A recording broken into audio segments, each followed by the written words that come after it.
Karon kay season naman sa mga madang o marang, so nara na sa inyo sa iyong itawag na madang o marang, so parihara na sila nga ngalan. So karon kay season lagi, so way rason para di ta mukaon, way rason nga di ta bulamon ani nga prutas kay kani nga prutas kabalo jud ta og unsa ni siya kalami. So na malit day mi nanggawas mi sa balay kay kani nga time is marag medyo boring ba, medyo lami ikaon og mga isima-sima simba ba.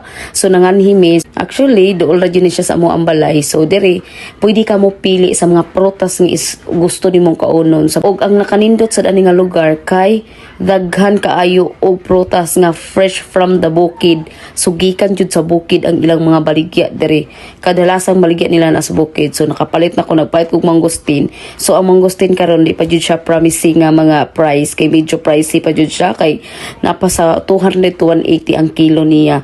So mahal-mahal pa siya pero kay lami man, so go ta wa tay rason para